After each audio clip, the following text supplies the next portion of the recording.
ॐ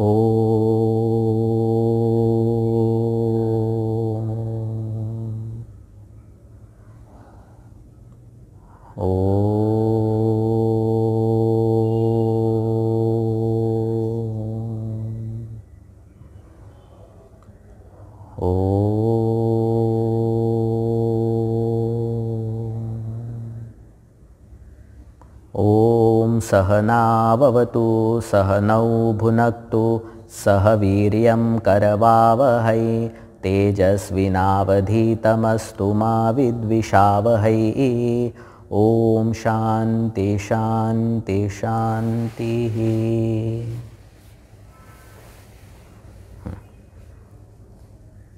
आज हम अक्रोधः इस पर चर्चा करेंगे। अक्रोधः का मतलब है क्रोध का अभाव, ऐसा नहीं। क्रोध का अभाव नहीं हो सकता।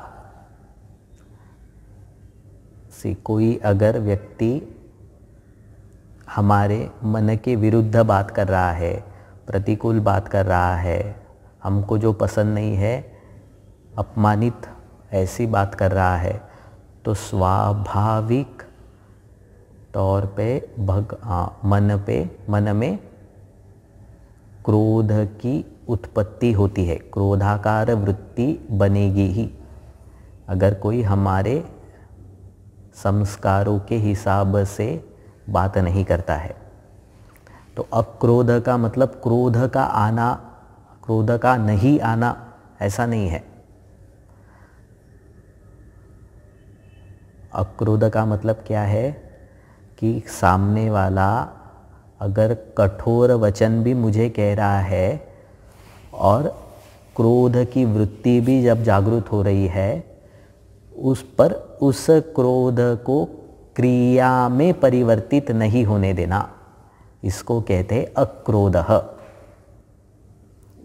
क्रोध वृत्ति के अनुसार कर्म नहीं करना, क्रोध के आवेश में आकर के कर्म नहीं होने देना, इस संपत्ति का नाम अक्रोध है। अक्रोध का मतलब क्रोध का नहीं आना, ऐसा नहीं है। क्रोध के आवेश में कर्म नहीं होना चाहिए। क्यों ऐसा? दूसरे अध्याय में कहते हैं ना, क्रोधात् भवति सम्मोहः। जब क्रोध में मन होता है, क्रोध का भाव उत्पन्न होता है, तो वहाँ पे कहते हैं सम्मोह होता है। सम्मोह होता है मतलब बुद्धि भ्रष्ट हो जाती है, बुद्धि काम करने नहीं लगती, बुद्धि धर्म अधर्म, क्या करना चाहिए क्या नहीं करना चाहिए, इसका विवेक नहीं कर पाती। तो ऐसे मन के साथ ऐसे अविवेक वाली बुद्धि के अनुसार कर्म नहीं होना चाहिए। भगवान कहते हैं कि ऐसा क्रोध जब चित्त में आता है तो तृण की भांति होता है। मतलब एक तृण घास जैसा भौरे में फंस गया, वैसा फिर मन भौरे में फंस जाता है। तो ऐसे मन के साथ कर्म करना मतलब आगे परेशानी को ही आमंत्रित करने जैसा है। ये अक्रोध की संपत्ति अगर किसी में है तो बहुत सारे कामों से व्यक्ति बच जाता है। मतलब जीवन बहुत सुलभ हो जाता है अगर यह अक्रोध का धन हमारे पास है तो। नहीं तो किसी को किसी काम के लिए भेज दिया, उसने कुछ उसके मन के अनुसार व्यवहार नहीं किया, इसने क्रोध में आकर कुछ बोल दिया या कुछ उल्टा सीधा कर दिया, अभी पुलिस के चक्कर काट रहा है, न्यायालय के चक्कर काट रहा है। तो साधारण काम भी कठिन हो जाता है अगर यह अक्रोध नहीं है तो, है ना। जैसे देखते हैं ना कि बड़े बड़े जो नामांकित लोग होते हैं, सेलिब्रिटीज़ जो होते हैं, अगर अक्रोध की संपत्ति नहीं है उनके पास, तो किसी ने कुछ बोल दिया और आवेश में आकर इन्होंने उसका प्रत्युत्तर दे दिया, बाद में फिर काफ़ी परेशानी झेलनी पड़ती है। इसीलिए अक्रोध का गुण व्यक्ति में होना चाहिए। तो इसका मतलब क्या है कि अगर सपोज़ कोई गलत बात कर रहा है तो उसको कुछ कहे नहीं, क्या शांत बैठे गया, तो यहाँ पे ऐसा नहीं कह रहे हैं। अगर कोई गलत बात कह रहा है, सपोज़ कोई व्यक्ति मेरा आराध्य है और उसके बारे में कोई अपमानित बात करता है, तो स्वाभाविक तरीके से मन में क्रोध जागृत होगा। अक्रोध यही कह रहा है कि उस क्रोध के अनुसार कर्म मत करो, कर्म विवेक के अनुसार करो। तो अगर तुम्हारे अधिकार में दंड देना है या तुम उसको प्रत्युत्तर कुछ कहना चाहते हो, तो उसके पीछे क्रोध नहीं होना चाहिए, उसके पीछे विवेक होना चाहिए। तो अक्रोध मतलब शांत बैठो, दुष्टों के प्रति कुछ मत कहो, ऐसा नहीं कह रहे हैं।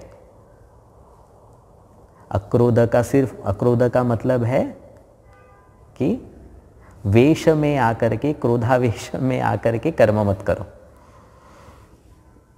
तो इसलिए जनरली कहते हैं ना कि हम देखते हैं कि क्रोध आया तो पानी पियो, 1 2 3 4 कहो, पर अगर पानी नहीं है तो फिर उस क्रोध का नियमन कैसे करें? या फिर अगर क्रोध आ गया और पानी पीने लगा और ज़्यादा ही क्रोध आ गया तो ग्लास फेंक करके ही मार दिया, तो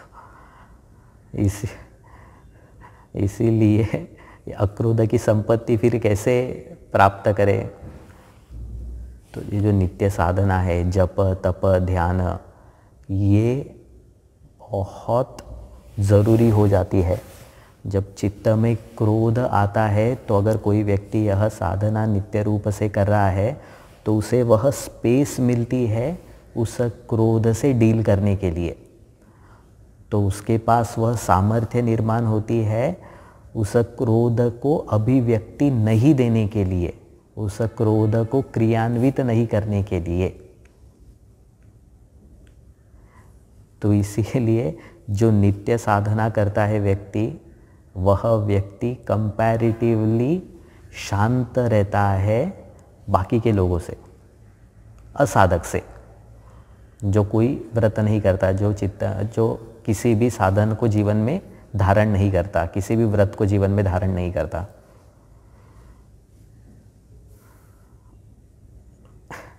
पर इसमें एक पॉइंट है कि अगर मन में क्रोध आया है, आपने उस क्रोध को बाहर व्यक्त नहीं किया, आप उस परिस्थिति में कुछ नहीं बोले और चले गए वहाँ से, क्रोध की कर्म में अभिव्यक्ति नहीं होने दी, पर जो क्रोध मन में है, बना हुआ है, उस वृत्ति को कैसे निकाले? क्रोध आया, किसी ने कहा, क्रोध आया, आपने प्रत्युत्तर कुछ नहीं दिया, आप चले गए वहाँ से, तो ये अक्रोध की सामर्थ्य है, ये अक्रोध की संपत्ति आप में आ गई। पर वो जो क्रोधाकार वृत्ति जो बनी है मन में, जो क्रोध लेकर के हम गए, उसको कैसे डील करें, उसको कैसे निकाले? तो स्वामी जी कहते हैं कि तो उस क्रोध की वृत्ति को फिर कैसे निकालेंगे? तो एक खत लिखो, उसमें जो चाहिए वो लिखो, सिर्फ उसको पोस्ट मत करो, बाद में उसको फाड़ दो। या फिर किसी एकांत स्थान पे जाओ, ज़ोर से चिल्लाओ, तो जो कुछ भी अंदर की भड़ास है वो किसी जड़ वस्तु पे निकालो उस समय के लिए, तो मन भी एक शांति का अनुभव करेगा। अगर बहुत ही ज़्यादा क्रोधाकार वृत्ति बनी है, तो गहरा क्रोध आया है, तीव्र क्रोध आया है, तो यह एक टेम्पररी उपाय है। तो अक्रोध क्या है? अक्रोध क्रोध का शमन नहीं है, क्रोध नहीं आना भी नहीं है। अक्रोध क्या है? क्रोध की क्रिया में अभिव्यक्ति नहीं होने देना, क्रोध को कर्म में नहीं लाने देना। सिंपल वर्ड्स में कहेंगे, क्रोध के आवेश में कर्म नहीं होना चाहिए, विवेक से कर्म होना चाहिए। ओम पूर्णमदः पूर्णमिदं पूर्णात् पूर्णमुदच्यते पूर्णस्य पूर्णमादाय पूर्णमेवावशिष्यते। ओम शांति शांति शांति। हरिः ओम। श्री गुरुभ्यो नमः। हरिः ओम।